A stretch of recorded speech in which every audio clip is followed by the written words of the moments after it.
Halo, selamat datang di YouTube-nya orang-orang yang biasa. Pada kali ini saya akan membacakan buku tentang berpikir positif. Bukunya judulnya Berpikir Positif. Jadi kemarin-kemarin saya tidak upload karena memang sedang cari buku-buku yang memang relate kepada saya. Jadi saya akan membacakan apapun yang relate kepada saya, tapi kalau nggak relate ya nggak saya baca. Karena menumbuhkan gairah membaca ya awalnya dari suka dulu ya.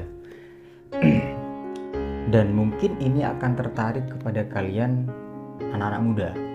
Karena di sini banyak pelajaran tentang anak-anak muda yang lagi transisi ke remaja, anak-anak muda yang lagi transisi ke kehidupan dewasa. Ya, umur-umur 20, 23, 24 gitu-gitu. Karena di buku ini akan mengajarkan bagaimana caranya bersyukur, selalu berpikir positif, dan lain sebagainya. Banyak sekali. Buku ini karya dari Norman Vincent Peale. Ini kata dia, buku ini dapat mengubah hidup Anda. Ini buku terlaris di dunia nomor 1. Tapi nggak tahu ini tahun kapan ya. Soalnya ini pasti saya suka judul buku-buku tahun yang lama ya. Dan ini dari daftar isinya saja kita sudah bisa melihat kalau ini sangat membantu buat kita. Saya akan bacakan daftar isinya dulu. Yang pertama ada percaya diri kepada diri sendiri, pikiran yang damai menghasilkan kekuatan, bagaimana memiliki energi kadang kita malas atau apalah gitu, bagaimana caranya, lalu mencoba kekuatan doa. Jadi selain kita berusaha, kita harus juga berdoa gitu-gitu. Bagaimana menciptakan kebahagiaan Anda sendiri. Kan memang kadang anak-anak zaman sekarang kan kayak gini ngeluh. Jadi di sini ada cara-caranya. Terus berhenti gusar dan rewel. Gusar itu kayak kok gini ya, apa ya? Gusar itu ya gitulah. Kalian tahu sendiri gusar itu apa. Terus harapan yang terbaik dan dapatkan. Jadi mengharap dulu dan dapatkan, kejar gitu. Terus saya tidak percaya akan kekalahan. Terus bagaimana menghentikan kebiasaan khawatir, kekuatan untuk memecahkan masalah pribadi. Banyak di buku ini dan ini sangat tebal sekali ya. Dan buku ini pasti kayaknya ada di online store tuh masih banyak sih kayaknya nih buku ini. Dan saya akan bacanya langsung. Pendahuluan. Apa yang dapat dilakukan buku ini untuk Anda? Buku ini ditulis untuk menyarankan teknik-teknik dan untuk memberikan contoh-contoh yang memperlihatkan bahwa Anda tidak perlu kalah oleh apapun. Bahwa Anda dapat mempunyai kedamaian pikiran, kesehatan yang baik, dan aliran energi yang tidak pernah berhenti. Singkatnya, hidup Anda dapat penuh dengan kegembiraan dan kepuasan.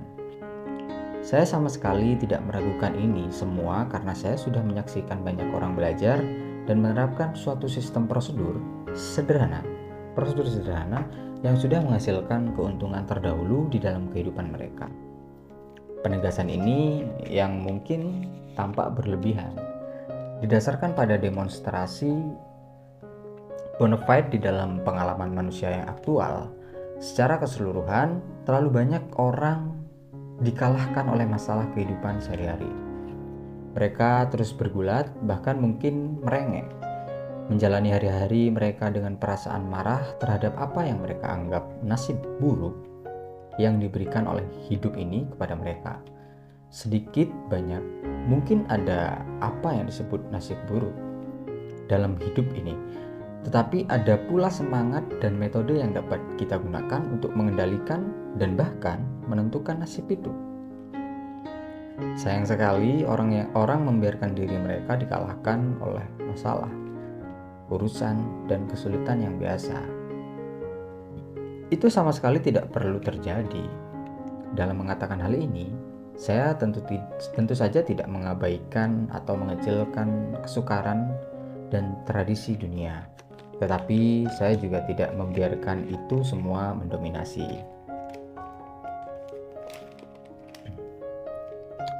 Anda dapat mengizinkan penghalang untuk mengendalikan pikiran Anda hingga titik di mana mereka menjadi yang utama, sehingga menjadi faktor yang didominasi di dalam pola berpikir Anda. Dengan belajar bagaimana membuang penghalang tersebut dari pikiran, dengan menolak menjadi tunduk secara mental kepada mereka, dan dengan menyalurkan kekuatan spiritual melalui pikiran Anda dapat bangkit mengatasi penghalang yang biasanya mungkin mengalahkan Anda.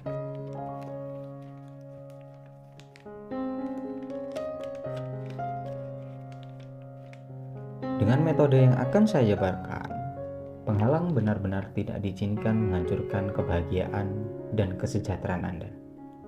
Dan Anda dapat dikalahkan hanya jika Anda mau dikalahkan. Buku ini mengajarkan Anda bagaimana agar Anda tidak mau dikalahkan.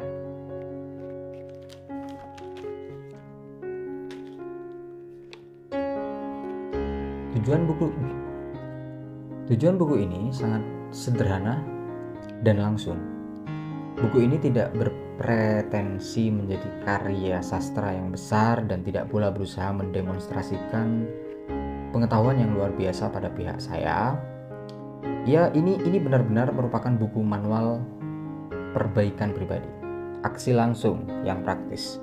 Buku ini ditulis dengan tujuan semata-mata membantu pembaca mencapai kehidupan yang bahagia, memuaskan, dan berharga. Saya antusias dan sepenuhnya percaya akan prinsip-prinsip tertentu yang didemonstrasikan dan efektif. Jika dipraktekkan, menghasilkan kehidupan yang penuh kemenangan. Tujuan saya adalah memasukkan prinsip-prinsip tersebut ke dalam buku ini dengan cara yang logis, sederhana, dan mudah dimengerti sehingga pembaca yang merasa membutuhkan dapat belajar metode praktis yang dapat mereka gunakan untuk mengembangkan dengan bantuan Tuhan jenis kehidupan yang sangat diinginkan. Jika Anda membaca buku ini dengan penuh perhatian, menyerap dengan cermat ajaran-ajaran di dalamnya, dan jika Anda mau secara tulus dan tekun mempraktekkan prinsip serta formula yang diajukan di dalamnya, Anda dapat mengalami suatu perbaikan yang mengagumkan di dalam diri Anda. Dengan menggunakan teknik yang diikhtisarkan di sini, Anda dapat memodifikasi atau mengubah keadaan di mana Anda hidup sekarang dengan memegang kendali atas keadaan tersebut dan bukan terus diarahkan olehnya. Hubungan Anda dengan orang lain akan membaik. Anda akan menjadi lebih populer, dihargai, dan disukai. Dengan menguasai prinsip-prinsip ini, Anda akan menikmati perasaan baru yang sejahtera dan menyenangkan. Anda dapat mencapai tingkat kesehatan yang tidak pernah Anda rasakan sebelumnya dan mengalami kesenangan yang baru dan hebat di dalam hidup ini. Anda akan menjadi orang yang lebih berguna dan akan mempunyai pengaruh yang luas. Bagaimana saya dapat menjadi begitu yakin bahwa praktek prinsip-prinsip ini akan memberikan hasil seperti ini? Jawabannya secara sederhana adalah bahwa selama banyak tahun di dalam Marble College Church of New York City, kami sudah mengajarkan suatu sistem hidup kreatif berdasarkan teknik-teknik spiritual dengan cermat memperhatikan operasinya di dalam kehidupan ratusan orang. Ini bukanlah serangkaian penonjolan berlebihan yang saya buat, karena prinsip-prinsip ini sudah bekerja begitu efisien selama jangka waktu yang begitu lama, sehingga sekarang ditetapkan secara kokoh sebagai kebenaran yang dapat dibuktikan. Sistem yang diikhtisarkan adalah metode yang sudah disempurnakan dan mengagumkan untuk kehidupan yang berhasil.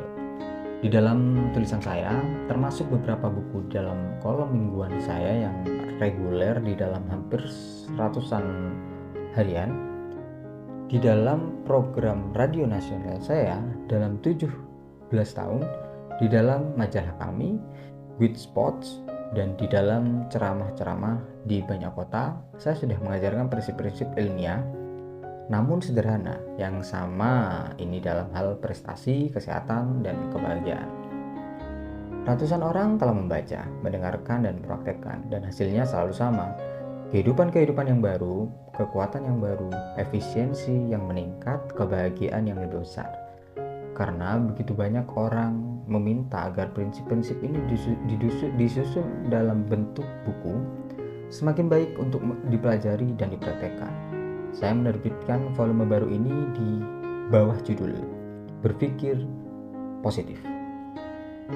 Saya tidak perlu menunjukkan bahwa prinsip-prinsip mujarab yang dimuat di sini bukanlah ciptaan saya, melainkan diberikan kepada kita oleh guru besar yang pernah hidup dan masih hidup. Buku ini mengajarkan kebaikan terapan suatu sistem yang sederhana namun ilmiah dari teknik-teknik praktis kehidupan yang berhasil. Norman Vincent Peale. Bab 1. Percaya kepada diri sendiri. Percayalah kepada diri sendiri. Percayalah akan kemampuan Anda. Tanpa kepercayaan yang sederhana tetapi bijaksana akan kekuatan Anda sendiri, Anda tidak dapat berhasil atau bahagia. Akan tetapi, dengan kepercayaan diri yang kuat, Anda dapat berhasil. Perasaan inferior dan tidak memadai mengganggu pencapaian harapan Anda, tetapi kepercayaan diri menghasilkan perwujudan diri dan pencapaian yang berhasil. Karena pentingnya sikap mental ini, buku ini akan membantu Anda percaya kepada diri sendiri dan melepaskan kekuatan batin Anda. Mengejutkan sekali ketika kita menyadari banyaknya orang yang sedih karena dihambat dan dibuat menderita oleh penyakit yang disebut kompleks inferioritas. Akan tetapi, Anda tidak perlu menderita karena penyakit ini jika langkah-langkah yang tepat diambil. Jika langkah-langkah yang tepat diambil, penyakit ini dapat diatasi. Anda dapat mengembangkan kepercayaan kreatif kepada diri sendiri, kepercayaan yang dapat dibenarkan. Sesudah berbicara di hadapan sekelompok usahawan di sebuah auditorium kota, saya berada di panggung menyalami orang-orang ketika seorang pria menghampiri saya dan dengan cara yang khas bertanya, "Boleh saya berbicara dengan Anda mengenai persoalan yang sangat penting bagi saya?" Saya memintanya untuk menunggu hingga semua orang yang lain sudah pergi. Kemudian kami pergi ke belakang panggung dan duduk. Saya berada di kota ini untuk menangani transaksi bisnis yang paling penting dalam hidup saya. Ia menjelaskan, jika saya berhasil, itu berarti segalanya bagi saya. Jika saya gagal, saya pun tamat. Saya menyarankan agar ia sedikit rileks, bahwa tidak ada yang begitu menentukan. Jika ia berhasil, itu bagus. Jika ia gagal, nah, esok masih ada hari lagi. Saya benar-benar tidak percaya diri. Ia berkata dengan kesal, saya tidak punya kepercayaan diri. Saya benar-benar tidak percaya dapat mengatasinya. Saya sangat berkecil hati dan depresi, sesungguhnya. Lalu ia mengeluh, saya nyaris tenggelam. Disinilah saya. Dalam usia 40 tahun, mengapa sepanjang hidup saya disiksa oleh perasaan inferior, oleh tidak adanya kepercayaan diri, oleh keraguan diri? Saya mendengarkan ceramah Anda malam ini di mana Anda berbicara tentang kekuatan atau mukjizat berpikir positif. Dan saya ingin bertanya, bagaimana saya dapat memperoleh kepercayaan kepada diri saya sendiri? Ada 2 langkah yang harus Anda ambil. Saya menjawab, pertama, Anda perlu mengetahui mengapa Anda mempunyai perasaan tak berdaya ini. Itu memerlukan analisis dan akan membutuhkan waktu. Kita harus mendekati penyakit di dalam kehidupan emosional kita seperti dokter menyelidiki untuk menemukan sesuatu yang salah secara fisik. Ini tidak dapat dilakukan secara seketika, tentunya tidak di dalam wawancara singkat kita malam ini. Dan mungkin diperlukan pengobatan untuk mencapai solusi yang permanen. Akan tetapi untuk menyembuhkan Anda dari masalah yang sekarang ini, saya akan memberi Anda suatu formula yang akan manjur jika Anda menggunakannya. Sementara Anda berjalan sepanjang jalan malam ini, saya sarankan Anda mengulangi kata-kata tertentu yang akan saya berikan kepada Anda nanti. Ucapkan kata-kata tersebut beberapa kali sesudah Anda naik ke tempat tidur. Ketika Anda terjaga esok pagi, ulangi kata-kata tadi 3 kali sebelum turun dari tempat tidur. Dalam perjalanan menuju janji temu penting yang harus Anda lakukan, ucapkan kata-kata ini 3 kali lagi. Lakukan ini dengan sikap yakin dan Anda akan mendapatkan kekuatan dan kemampuan yang memadai untuk menghadapi masalah ini. Belakangan, jika Anda mau, kita dapat memulai menganalisis masalah dasar Anda. Tetapi apapun yang kita dapatkan dengan mengikuti studi ini, formula yang sebentar lagi saya berikan kepada Anda dapat menjadi faktor yang besar dalam penyembuhan di akhir. Berikut ini adalah pernyataan positif yang saya berikan kepadanya. Segala perkara dapat kutanggungan di dalam Dia yang memberikan kekuatan kepadaku. Ia tidak mengenal kata-kata ini, maka saya pun menuliskan di atas helai kartu dan memintanya membaca 3 kali dengan keras. Nah, ikuti resep itu, dan saya yakin segalanya akan beres. Ia bangkit, berdiri diam sejenak, kemudian berkata dengan penuh perasaan, "Baik Pak, baik." Saya melihatnya menegakkan bahu dan berjalan keluar ke dalam kegelapan malam. Ia tampak seperti sosok yang sedih, namun cara ia berjalan ketika menghilang dalam kegelapan malam memperlihatkan bahwa kepercayaan atau iman sudah bekerja di dalam pikirannya. Sesudahnya ia melaporkan bahwa formula sederhana ini menghasilkan mukjizat bagi dirinya dan menambahkan tampaknya luar biasa sekali, bahkan bahwa beberapa patah kata dari Alkitab dapat berbuat begitu banyak bagi seseorang. Orang ini belakangan mempelajari sebab-sebab dan sikap inferiornya. Sebab-sebab itu disingkirkan dengan konseling ilmiah dan dengan penerapan iman religius. Ia diajarkan bagaimana mempunyai iman, diberi instruksi spesifik tertentu untuk diikuti. Secara berangsur-angsur ia memperoleh kepercayaan diri yang kuat, mantap, dan masuk akal. Ia tidak pernah berhenti mengekspresikan kekaguman akan cara di mana segalanya sekarang mengalir ke arah dirinya dan bukan sebaliknya. Kepribadiannya mengambil sikap yang positif bukan negatif, sehingga ia tidak lagi menolak keberhasilan, tetapi sebaliknya menarik keberhasilan itu ke arah dirinya. Ia sekarang mempunyai kepercayaan yang otentik akan kekuatannya sendiri. Ada bermacam sebab, perasaan inferioritas, dan tidak sedikit yang berasal dari masa kanak-kanak. Seorang eksekutif berkonsultasi dengan saya tentang seorang pemuda yang ia harapkan maju di dalam perusahaannya, tetapi ia menjelaskan, pemuda ini tidak dapat dipercayakan dengan informasi rahasia yang penting dan menyesal sekali. Sebenarnya saya akan menjadikannya asisten administrasi saya. Ia mempunyai semua kualifikasi lain yang diperlukan, tetapi ia terlalu banyak bicara dan tanpa sadar membocorkan persoalan yang bersifat rahasia dan penting. Berdasarkan analisis, saya menemukan bahwa ia berbicara terlalu banyak hanya karena merasa inferior. Untuk mengimbangi perasaan ini, ia tunduk pada godaan untuk memamerkan pengetahuannya. Ia bergaul dengan orang-orang yang agak kaya, yang semuanya pernah kuliah di perguruan tinggi dan menjadi anggota kelompok persaudaraan. Akan tetapi, pemuda ini dibesarkan dalam kemiskinan, tidak pernah kuliah di perguruan tinggi, dan tidak pernah menjadi anggota kelompok apapun. Jadi ia merasa dirinya lebih rendah dibandingkan rekan-rekannya dalam latar belakang pendidikan dan sosial. Untuk mengangkat dirinya di hadapan teman-temannya dan menaikkan harga dirinya, pikiran bahwa sadarnya yang selalu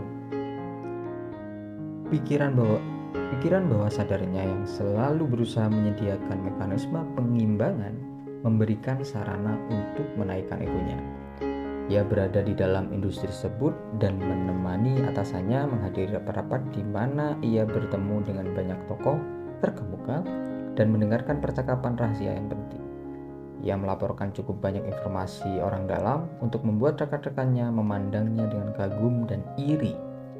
Ini berfungsi menaikkan rasa harga dirinya dan memuaskan keinginannya untuk diakui. Ketika majikan tersebut menyadari sebab dari ciri kepribadian ini karena ia orang yang baik hati dan penuh pengertian, ia pun menunjukkan kepada pemuda tersebut peluang di dalam bisnis di mana kemampuannya dapat membawa dirinya. Ia juga menggambarkan bagaimana perasaan inferioritasnya menyebabkannya tidak dapat dipercaya dalam persoalan rahasia. Pengetahuan diri ini bersama dengan praktek yang sungguh-sungguh atas teknik-teknik iman dan doa, menjadikan dirinya aset atau modal yang berharga bagi perusahaan tempatnya bekerja. Kekuatannya yang sejati pun dibebaskan. Barangkali saya dapat mengilustrasikan cara banyak anak dapat mendapatkan kompleks inferioritas mereka melalui pemakaian referensi diri saya pribadi. Sewaktu masih kecil, saya sangat kurus. Saya mempunyai banyak energi, berada dalam tim atletik, sehat dan kuat tetapi kurus. Dan hal ini mengganggu saya karena saya tidak mau menjadi kurus. Saya ingin gemuk. Saya disebut si kurus, tetapi saya tidak mau disebut si kurus. Saya ingin disebut si gemuk. Saya ingin sekali menjadi kuat dan kokoh serta gemuk. Saya melakukan segalanya untuk menjadi gemuk. Saya minum minyak ikan, minum banyak susu kocok, makan ribuan cangkir es krim lapis coklat dengan krim, kocok dan kacang, kue dan pastel, tetapi itu semua tidak mempengaruhi saya sedikit pun. Saya tetap kurus dan terjaga pada malam hari sambil berpikir dan menderita karenanya. Saya terus berusaha menjadi gemuk hingga saya hampir berusia 30 tahun. Ketika tiba saya benar-benar menjadi gemuk, berat badan dan saya bertambah. Kemudian saya menjadi sadar diri karena saya begitu gemuk dan akhirnya harus mengurangi 40 on dengan penderitaan yang sama untuk membuat tubuh saya kembali ke ukuran yang cukup. Kedua, untuk menutup analisis pribadi ini yang saya berikan hanya karena ini dapat membantu orang lain dengan memperlihatkan bagaimana penyakit ini bekerja. Saya adalah putra seorang pendeta dan terus-menerus diingatkan akan kenyataan itu. Semua orang lain dapat melakukan segalanya, tetapi jika saya melakukan hal terkecil pun, engkau putra pendeta. Jadi saya tidak mau menjadikan putra pendeta karena putra pendeta diharapkan tetap manis dan lemah lembut. Saya ingin dikenal sebagai orang yang keras. Barangkali itulah sebabnya anak pendeta mendapat reputasi sebagai anak yang agak sulit. Karena mereka memberontak menentang keharusan membawa bendera gereja sepanjang waktu. Saya bersumpah bahwa ada satu hal yang tidak akan pernah saya lakukan, dan itu adalah menjadi pendeta. Saya juga berasal dari keluarga yang praktis. Setiap anggotanya adalah orang yang tampil di muka umum, pembicaraan di atas panggung, dan itulah yang paling tidak ingin saya lakukan. Mereka dahulu biasa menyuruh saya berdiri di muka umum untuk berpidato dan ini membuat saya takut setengah mati. Itu terjadi bertahun-tahun yang lalu, tetapi rasa sakitnya kadang-kadang masih saya alami ketika saya berjalan menuju panggung. Saya harus menggunakan semua sarana yang saya kuasai untuk mengembangkan kepercayaan akan kekuatan apa yang Tuhan berikan kepada saya. Saya menemukan solusi atau pemecahan atas masalah ini di dalam teknik sederhana mengenai iman yang diajarkan di dalam Alkitab. Prinsip-prinsip ini ilmiah, masuk akal dan dapat menyembuhkan semua orang dari rasa nyeri yang ditimbulkan oleh perasaan rendah diri. Pemakaian prinsip-prinsip ini dapat membuat penderita menemukan dan melepaskan kekuatan yang selama ini terhalang oleh perasaannya yang tidak memadai.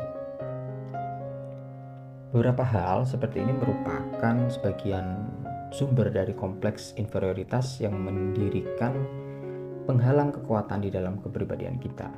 Ini adalah semacam kekerasan emosi yang dilakukan kepada kita pada masa kanak-kanak atau konsekuensi dari keadaan tertentu atau sesuatu yang kita lakukan kepada diri sendiri. Penyakit ini muncul dari masa lalu, berkabut di dalam celah redup kepribadian kita. Barangkali Anda mempunyai kakak laki-laki yang pandai. Ia mendapat nilai A di sekolah. Anda hanya mendapat nilai C. Anda percaya bahwa Anda tidak pernah dapat berhasil dalam hidup ini seperti yang dapat ia lakukan. Ia mendapatkan A dan Anda mendapatkan C, maka Anda bernalar bahwa Anda ditakdirkan mendapat C seumur hidup Anda. Agaknya Anda tidak pernah menyadari bahwa sebagian dari mereka yang gagal mendapat nilai tinggi di sekolah adalah orang-orang yang sangat berhasil di luar sekolah. Hanya karena seseorang mendapatkan nilai A di perguruan tinggi tidak menjadikannya orang hebat di Amerika Serikat, karena mungkin nilai A akan berhenti ketika ia mendapatkan ijazahnya. Dan orang yang mendapatkan C di sekolah akan melanjutkan belakangan mendapatkan dan orang yang mendapatkan nilai C di sekolah akan melanjutkan belakangan mendapatkan nilai A di dalam kehidupan. Rahasia terbesar untuk menghapus kompleks inferioritas yang merupakan istilah lain untuk keraguan diri yang mendalam adalah dengan mengisi pikiran Anda hingga luber dengan kepercayaan diri. Kembangkan iman yang luar biasa pada Tuhan, dan itu akan memberi Anda kepercayaan yang sederhana namun kuat kepada diri Anda sendiri. Pemerolehan kepercayaan yang dinamis tersebut dicapai melalui doa, banyak doa, dengan membaca dan secara mental menyerap Alkitab dan dengan mempraktekkan teknik-teknik doanya. Di dalam bab yang lain saya membahas formula doa yang spesifik, tetapi saya ingin menunjukkan di sini bahwa jenis doa yang menghasilkan kualitas iman yang diperlukan untuk menghapus inferioritas mempunyai sifat khusus. Doa yang dangkal, formal, dan asal saja tidak cukup mujarab. Seorang wanita kulit berwarna yang mengagumkan, seorang tukang masak di rumah teman saya di Texas, ditanya bagaimana ia begitu menguasai kesulitannya. Ia menjawab bahwa masalah yang biasa dapat dihadapi dengan doa yang biasa. Tetapi ketika kesulitan besar muncul, kita harus melakukan doa yang mendalam. Salah seorang dari teman-teman saya yang paling mendatangkan ilham adalah almarhum Harlowe B. Andrew dari Syracuse, New York. Salah seorang usahawan terbaik dan pakar spiritual yang kompeten yang pernah saya kenal. Ia mengatakan bahwa kesulitan dengan kebanyakan doa adalah doa tersebut tidak cukup besar. Untuk tiba dimanapun dengan iman, katanya, belajarlah menggunakan doa yang besar. Tuhan akan menilai Anda menurut besarnya doa Anda. Jelas ia benar, karena Alkitab mengatakan, jadilah kepadamu menurut imanmu, Matius. Jadi semakin besar masalah Anda, semakin besar doa Anda seharusnya. Roland Hayes, penyanyi, mengutip ucapan kakeknya untuk saya, orang yang pendidikannya tidak sebanding dengan pendidikan cucunya, tetapi yang kebijaksanaan aslinya jelas masuk akal. Ia berkata, masalah dengan kebanyakan doa adalah doa tersebut tidak mempunyai daya isap. Dorong doa Anda jauh ke dalam keraguan, ketakutan, dan inferioritas Anda. Berdoalah secara mendalam, doa yang besar yang mempunyai daya isap yang besar, dan Anda pun akan muncul dengan iman yang kuat dan vital. Datangi seorang penasihat spiritual yang kompeten dan biarkan ia mengajarkan kepada Anda bagaimana mendapatkan iman. Kemampuan untuk memiliki dan memanfaatkan iman atau kepercayaan dan mendapatkan pelepasan kekuatan yang diberikannya merupakan keterampilan, dan seperti keterampilan apapun harus dipelajari dan dipraktekkan untuk mendapatkan kesempurnaan. Pada bagian penutup dari bab ini terdaftar 10 saran untuk mengatasi pola inferioritas Anda dan untuk mengembangkan iman atau kepercayaan. Praktekkan kaidah-kaidah ini dengan tekun, dan mereka akan membantu Anda mengembangkan kepercayaan kepada diri Anda sendiri dengan menghilangkan perasaan inferioritas Anda, betapapun dalamnya perasaan itu sudah tertanam. Namun pada titik ini saya ingin menunjukkan bahwa untuk mengembangkan perasaan percaya diri, praktek mengusulkan konsep kepercayaan ke dalam pikiran Anda sangat efektif. Jika pikiran Anda diobsesi oleh pikiran tentang perasaan tidak aman dan tidak memadai ini, tentu saja disebabkan oleh kenyataannya bahwa gagasan seperti ini telah mendominasi cara berpikir kita untuk waktu yang lama. Pola gagasan lain yang lebih positif harus diberikan kepada pikiran, dan itu dicapai melalui saran repetitif mengenai gagasan kepercayaan diri. Di dalam aktivitas yang sibuk sehari-hari, pendisiplinan dilakukan jika Anda diharapkan mendidik ulang pikiran dan menjadikannya pabrik penghasil tenaga. Bahkan di tengah kerja Anda sehari-hari, untuk mendorong pikiran percaya diri ke dalam alam sadar, saya akan menceritakan kepada Anda tentang seorang pria yang melakukan hal ini dengan suatu metode yang unik. Pada suatu pagi di musim dingin, ia mengunjungi saya di hotel di sebuah kota di Midwestern untuk mengajak saya sejauh kira-kira 35 mil ke kota lain untuk memenuhi janji memberikan ceramah. Kami masuk ke dalam mobilnya dan berangkat dengan kecepatan agak tinggi di jalan yang licin. Ia mengemudikan mobilnya sedikit lebih cepat daripada yang saya anggap bijaksana. Dan saya mengingatkannya bahwa kami mempunyai banyak waktu dan mengusulkan agar kami santai-santai aja. Jangan biarkan cara saya mengemudikan mobil ini membuat Anda khawatir, jawab dia. Saya dahulu biasa dipenuhi dengan segala macam rasa tidak aman, tetapi saya berhasil mengatasi semuanya. Saya takut akan segalanya. Saya takut mengadakan perjalanan dengan mobil atau penerbangan dengan pesawat. Dan jika ada anggota keluarga saya yang pergi, saya khawatir sebelum akhirnya ia kembali. Saya selalu dipenuhi dengan perasaan bahwa sesuatu akan terjadi, dan itu membuat hidup saya menderita. Saya jenuh dengan perasaan inferioritas dan tidak adanya kepercayaan diri. Keadaan pikiran ini mencerminkan diri di dalam bisnis saya dan saya kurang berhasil. Akan tetapi saya menemukan suatu rencana yang mengagumkan yang menjatuhkan semua perasaan tidak aman ini keluar dari pikiran saya. Dan sekarang saya hidup dengan perasaan percaya tidak hanya kepada diri sendiri tetapi juga kepada kehidupan pada umumnya. Ini adalah rencana yang mengagumkan. Ia menunjukkan 2 buah klip yang dijepitkan pada panel instrumen mobil tersebut tepat di bawah kaca depan mobil dan sambil meraih ke dalam laci. Ia mengeluarkan setumpuk kartu kecil. Ia memilih sebuah dan menyiapkannya di bawah klip tadi. Bunyinya, sesungguhnya sekiranya kamu mempunyai iman sebesar biji sesawi saja, tak akan ada yang mustahil bagimu. Ia menyingkirkan kartu itu, mengocok kembali kartu itu dengan satu tangan, sementara ia menyetir, memilih satu kartu yang lain, dan menaruhnya di bawah klip tadi. Kartu itu berbunyi, jika Allah di pihak kita, siapakah yang akan melawan kita? Saya adalah wira niaga keliling. Ia menjelaskan, dan saya berkendara sepanjang hari mengunjungi para pelanggan saya. Saya mengetahui bahwa sementara orang menyetir, ia memikirkan segala jenis pikiran. Jika pola pikirnya negatif, ia akan memikirkan banyak pikiran negatif sepanjang hari, dan itu tentu saja buruk baginya. Tetapi begitulah saya dahulu. Saya dahulu biasa berkendara sepanjang hari di antara kunjungan yang satu dengan yang lain sambil memikirkan ketakutan dan pikiran yang mengalahkan. Dan itulah salah satu alasan mengapa penjualan saya menurun.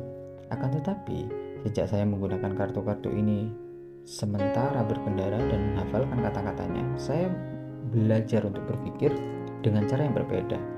Perasaan tidak aman yang lama yang dahulu biasa menghantui diri saya hampir menghilang semuanya. Dan alih-alih memikirkan ketakutan akan kekalahan dan ketidakefektifan, saya berpikir tentang kepercayaan dan keberanian. Benar-benar mengagumkan cara metode ini mengubah diri saya. Metode ini membantu dalam bisnis saya juga, karena bagaimana orang dapat berharap mengadakan penjualan jika ia berkendara mendatangi tempat bisnis pelanggan sambil berpikir bahwa ia tidak akan berhasil menjualnya. Rencana yang digunakan oleh teman saya ini adalah rencana yang bijaksana. Dengan mengisi pikirannya dengan penegasan mengenai kehadiran, dukungan, dan bantuan Tuhan, ia benar-benar mengubah proses berpikirnya. Ia mengakhiri dominasi perasaan tidak aman yang lama disimpannya. Kekuatannya yang potensial pun dibebaskan. Kita menimbun rasa aman atau tidak aman melalui cara kita berpikir. Jika di dalam pikiran kita terus-menerus menaruh perhatian pada harapan yang mengancam dari peristiwa mengerikan yang mungkin terjadi, akibatnya akan terus merasa tidak aman. Dan yang lebih serius lagi adalah kecenderungan untuk menciptakan melalui kekuatan pikiran kondisi yang kita takutkan itu sendiri. Wira niaga ini benar-benar menciptakan hal positif untuk melalui pikiran vital tentang keberanian dan kepercayaan melalui proses meletakkan kartu di depannya di dalam mobilnya. Kekuatannya yang secara aneh dihambat oleh psikologi kekalahan, sekarang mengalir keluar dari kepribadian di mana sikap kreatif sudah dirangsang. Tidak adanya kepercayaan diri agaknya merupakan salah satu dari masalah besar yang menyerang orang dewasa ini. di sebuah universitas suatu survei dilakukan terhadap 600 mahasiswa jurusan psikologi. Mahasiswa-mahasiswanya tersebut diminta menyebutkan masalah pribadi mereka yang paling sulit. 75% mendaftar tidak adanya kepercayaan diri. Secara aman dapat diasumsikan bahwa proporsi yang sama berlaku dalam populasi pada umumnya. Di mana-mana Anda menjumpai orang takut dalam batin yang menarik diri dari kehidupan, yang menderita rasa tidak memadai dan rasa tidak aman yang mendalam, yang meragukan kekuatan mereka sendiri. Jauh di dalam diri mereka, mereka tidak mempunyai kemampuan mereka untuk memenuhi tanggung jawab atau merenggut peluang. Mereka selalu diserang oleh ketakutan yang kabur dan mengancam bahwa suatu tidak akan berlangsung dengan benar. Mereka tidak percaya bahwa mereka memiliki di dalam diri mereka apa yang mereka inginkan. Dan dengan begitu mereka mencoba membuat diri mereka puas dengan sesuatu yang kurang daripada apa yang mampu mereka lakukan. Beribu-ribu orang merangkak menjalani kehidupan, kalah dan takut. Dan dalam kebanyakan hal, frustasi akan kekuatan seperti ini adalah tidak perlu. Pukulan dalam kehidupan akumulasikan kesulitan, berlipat gandakannya masalah kecenderungan menyedot energi dan meninggalkan Anda kehabisan tenaga dan frustasi. Di dalam kondisi seperti ini, status yang benar dari kekuatan Anda sering menjadi kabur, dan orang menyerah pada rasa frustasi yang tidak dibenarkan oleh fakta. Sangat esensial untuk menghargai kembali aset kepribadian Anda. Jika dilakukan dengan sikap masuk akal, evaluasi ini akan meyakinkan Anda bahwa Anda tidak semudah itu dikalahkan seperti yang Anda kira. Sebagai contoh, seorang laki-laki berusia 52 tahun berkonsultasi dengan saya. Ia sangat murung. Ia menampakkan rasa putus asa yang besar. Ia berkata bahwa dirinya sudah tamat.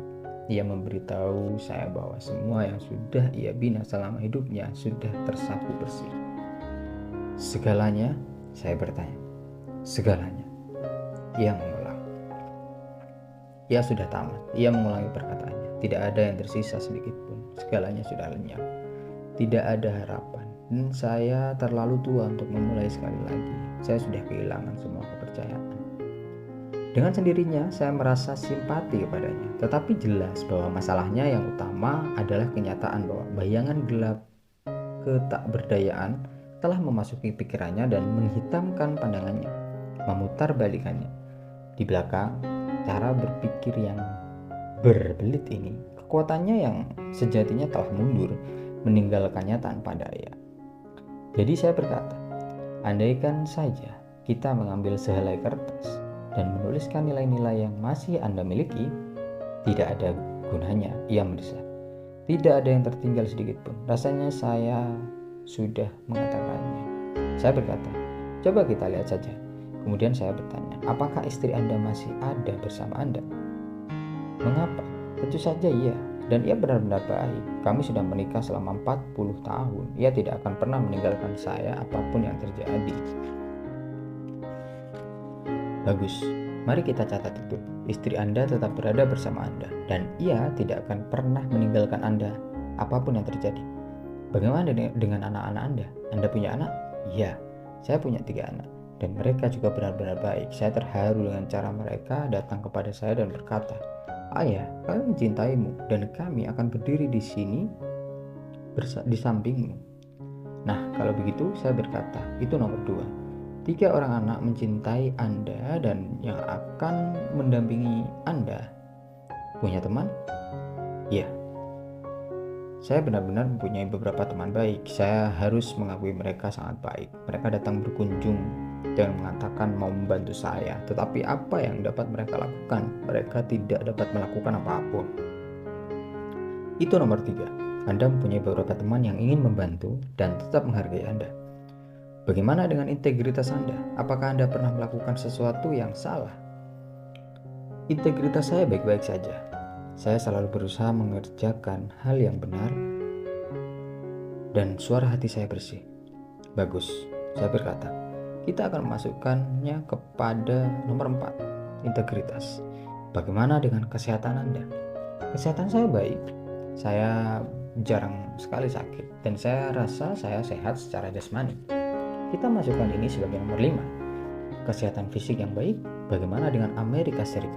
Apakah Anda rasa negara ini masih tetap merupakan negara dengan banyak peluang? Ya, kata dia.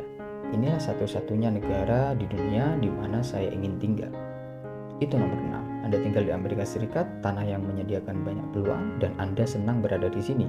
Kemudian saya bertanya, bagaimana dengan kepercayaan agama Anda? Apakah Anda percaya kepada Tuhan dan bahwa Tuhan akan menolong Anda? Ya, katanya. Saya kira saya tidak dapat menanggung ini semua jika saya tidak mendapat bantuan dari Tuhan. Sekarang saya berkata, mari kita daftarkan aset atau modal yang sudah kita pikirkan tadi. 1. Istri yang baik sekali, menikah selama 40 tahun. 2. 3. Anak yang setia yang akan membela Anda. 3. Teman-teman yang akan membantu Anda yang tetap menghargai Anda. 4. Integritas, tidak ada yang membuat Anda malu. 5. Kesehatan fisik yang baik. 6. Tinggal di Amerika Serikat, negara terbesar di dunia. 7. Mempunyai kepercayaan agama.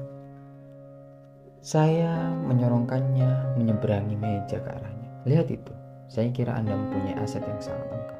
Saya kira Anda tadi mengatakan kepada saya bahwa segalanya sudah tersapu bersih.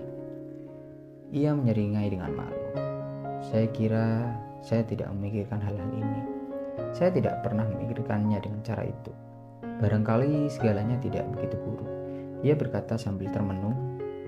Mungkin saya dapat memulai sekali lagi jika saya dapat memperoleh sejumlah kepercayaan diri. Jika saya dapat merasakannya adanya sejumlah kekuatan di dalam diri saya. Nah, ia mendapatkannya dan ia benar-benar memulai sekali lagi. Akan tetapi, ia melakukannya hanya ketika ia mengubah sudut pandangnya. Sikap mentalnya, iman atau kepercayaan menghilangkan keraguannya dan lebih dari cukup kekuatan untuk mengatasi semua kesulitan yang muncul dari dalam dirinya. Insiden ini mengilustrasikan kebenaran yang mendalam yang diekspresikan di dalam pernyataan yang sangat penting yang dibuat oleh psikiater terkenal, Dr. Karl Menninger. Ia berkata, sikap lebih penting daripada fakta. Ini layak diulang hingga kebenarannya menguasai diri Anda. Fakta apapun yang menghadang kita, betapapun sulitnya, bahkan dampak tanpa harapan, tidak begitu penting dibandingkan sikap kita terhadap fakta itu. Bagaimana Anda berpikir tentang suatu fakta mungkin mengalahkan Anda sebelum Anda melakukan apapun terhadapnya. Anda mungkin mengizinkan suatu fakta untuk menguasai diri Anda secara mental sebelum Anda memulai benar-benar menanganinya. Sebaliknya, pola berpikir yang percaya dan optimis dapat memodifikasi atau mengatasi fakta sebelumnya. Saya mengenal seorang pria yang merupakan aset luar biasa bagi organisasi tempatnya bekerja, bukan karena kemampuannya yang hebat sekali, tetapi karena ia selalu memperlihatkan pola pikir yang penuh kemenangan. Barangkali rekan-rekannya memandang suatu saran secara pesimistik. Maka ia menggunakan apa yang ia sebut metode vacuum cleaner, yaitu dengan merangkai pertanyaan yang ia menghisap debu keluar dari pikiran rekan-rekannya. Ia menarik keluar sikap negatif mereka. Kemudian dengan tenang ia mengusulkan gagasan positif sehubungan dengan saran bersangkutan hingga seperangkat sikap yang baru memberikan mereka suatu konsep baru mengenai fakta tersebut. Mereka sering memberikan komentar tentang fakta-fakta yang berbeda yang muncul ketika orang ini mengolah fakta-fakta tadi. Sikap peraya inilah yang menentukan. Sikap ini tidak pula mengesampingkan objektivitas dalam menimbang fakta. Korban kompleks inferioritas memandang semua fakta melalui sikap yang gelap. Rahasia perbaikannya secara sederhana adalah mendapatkan pandangan yang normal, dan itu selalu condong ke sisi yang positif.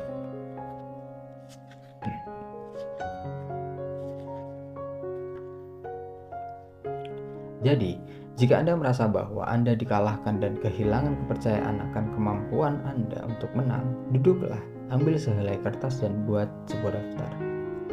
Bukan tentang faktor-faktor yang menentang Anda, melainkan faktor-faktor yang mendukung Anda. Jika Anda tahu Jika Anda atau saya atau siapapun saja berpikir terus-menerus mengenai kekuatan-kekuatan yang tampaknya melawan kita akan mengembangkannya menjadi kekuatan yang jauh melebihi apa yang sebenarnya.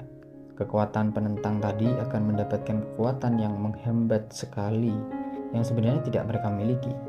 Akan tetapi, jika sebaliknya Anda secara mental memvisualisasikan dan menegaskan serta menegaskan ulang aset atau kekuatan Anda dan terus memikirkannya, menekannya hingga semaksimum mungkin, Anda akan bangkit keluar dari kesulitan apapun, lepas dari apapun yang mungkin menjadi kesulitan tersebut. Kekuatan batin Anda akan menegaskan diri dan dengan bantuan Tuhan mengangkat Anda dari kekalahan menuju kemenangan. Itulah bab 1 mengenai berpikir positif ya.